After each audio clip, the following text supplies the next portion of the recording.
Welcome. On behalf of the government of Kenya and the people of Kenya, I want to welcome all of you to this third RCMRD International Conference and the fourth AfriGeo Symposium here in Nairobi.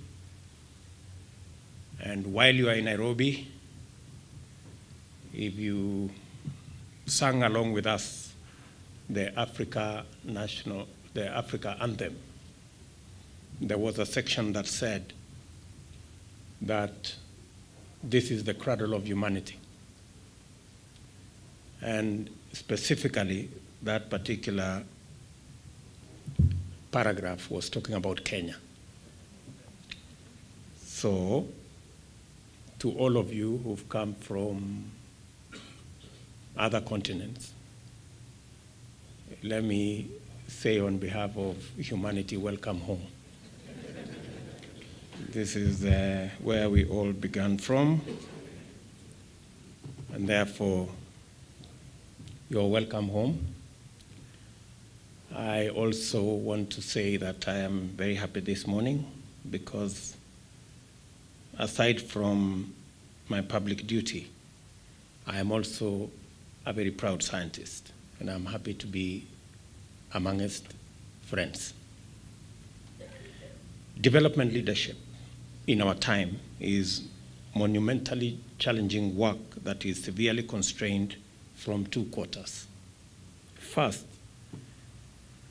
constraint relates to the urgency with which we must optimally deploy existing resources to staff off ever-mounting demands and shortages. Related to this are not just the questions of increasing numbers of people, but also the conditions of poverty, inequality, and unemployment that stalk them. The second constraint relates to the fact that often policy is generated using the best available data, which sometimes falls short of the accuracy needed for efficient planning.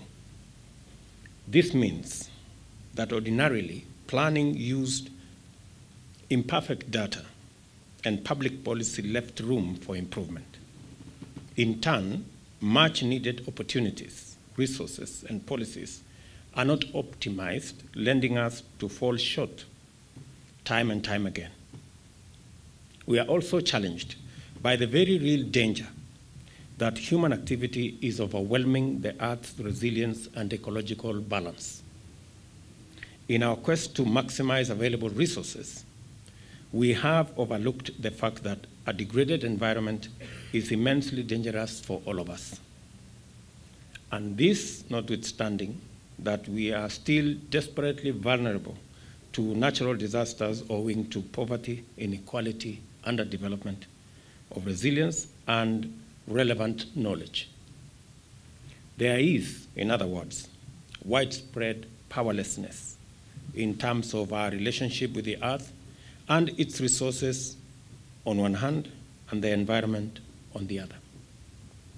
What developmental decision-making requires as a matter of urgency is the capability at the highest level to infuse the idea of sustainability into that of development in a manner that rewards society with prosperity, resilience, and intergenerational equity. We want to be able to harness our resources, optimize our efficiency, and trigger a virtuous circle of sustainable prosperity for generations.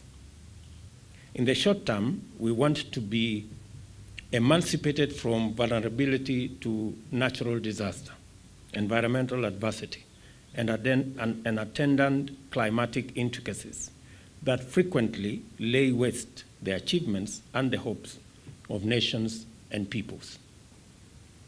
This is especially true for our moment in Kenya, as we approach the penultimate medium-term plan of Vision 2030 and are catalyzing its attainment through the module of cross-cutting enablers of the President's Big Four plan.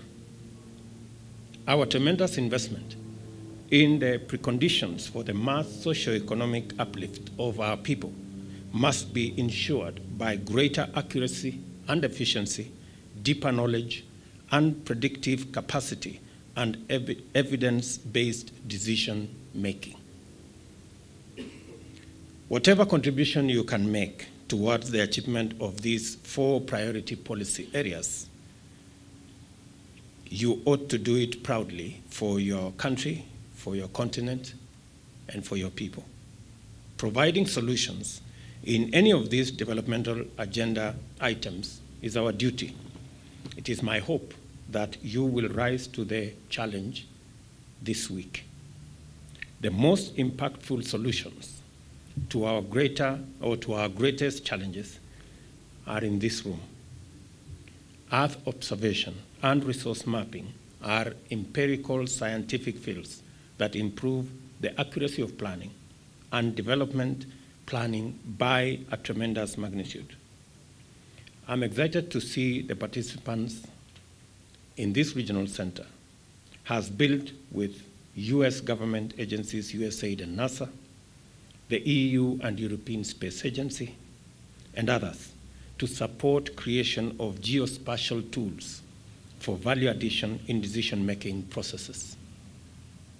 The government of Kenya has fully embraced digital data to help this country fast-track achievements in various fields. We have just undertaken an elaborate registration program for all Kenyans, and we will soon commence in the next month a census exercise carefully guided by spatial data technology.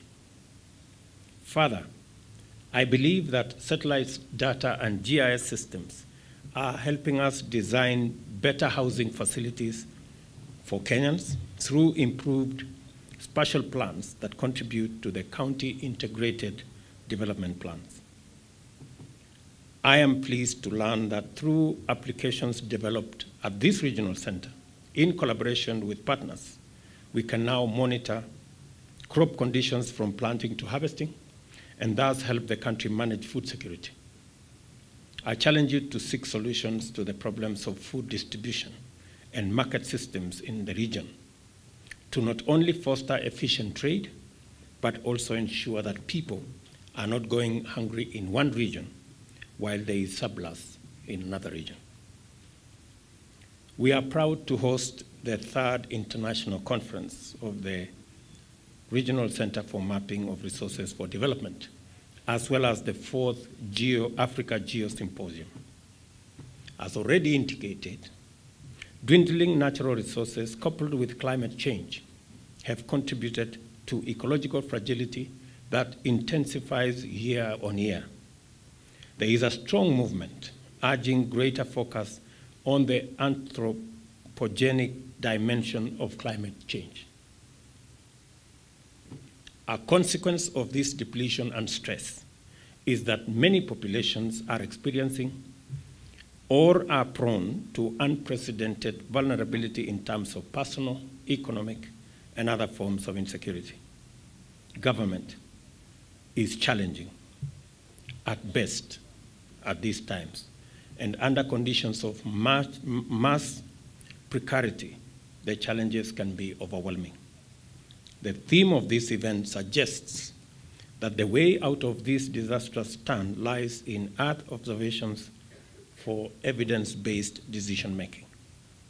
In other words, we are able in this forum to demonstrate the potential of digital data, analytics, and spatial information in efficiently addressing challenges from pollution mitigation, disaster preparedness, drought and famine, insecurity and conflict. I personally have experience in the power of geospatial information and data from Earth observations in generating accurate knowledge that can support sound planning and effective action. My PhD work drew on ASTA and Landsat data to show the extent of the impact of land use on the Saiwa Swamp Sanctuary, and we were able to identify and measure relevant variables with an accuracy that is simply empowering. With our rising population, intensifying urbanization, and industrialization, we are going to be an even more water-stressed society, all things being constant. Pollution, drought, and conflict will result if scarce water resources are not managed efficiently. But Earth observation holds the key to proper resource mapping and planning, moving us from a position of acute powerlessness to one of tremendous empowerment. I therefore urge you to collaborate with government and public institutions in producing accurate data that can guide the development of effective solutions to problems besetting agriculture and land use, wildlife management, transportation and urbanization, pastoral and other water resources, housing, and resource exploitation, among others. I also encourage you to strengthen linkages with our research and higher education institutions, not only to empower them, but also to elevate and broaden our national capacity in this very critical field. At a personal level, I am a strong supporter of your work, and I assure you of the Kenya government's commitment to the agenda of Earth observations for evidence-based decision-making. This is why we are proud to host this Regional Center Africa Geo right here in Nairobi. And before I make my last statement, maybe it's just good for me to say two things. Number one is to say that society is moving to information or knowledge-based, technology-driven development. And as policymakers, the best policy interventions can be achieved if you have the most accurate information to work with. And the most accurate information is information that is researched, information that is backed by knowledge and evidence, so that we avoid guesswork and trial and error and myths. And part of wrong diagnosis and sometimes wrong interventions is not because the policymakers are stupid.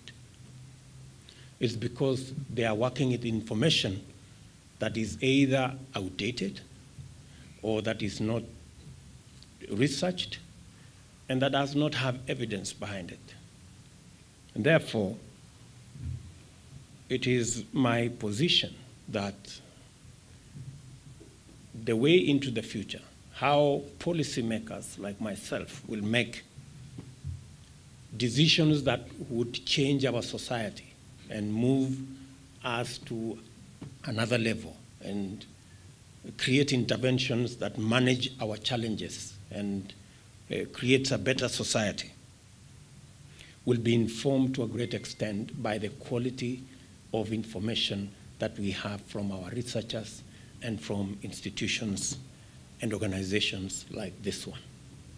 And therefore, you occupy a very central position in the quality of decisions and interventions and policy decisions that policymakers will make if we get the correct, up-to-date, accurate information to work with.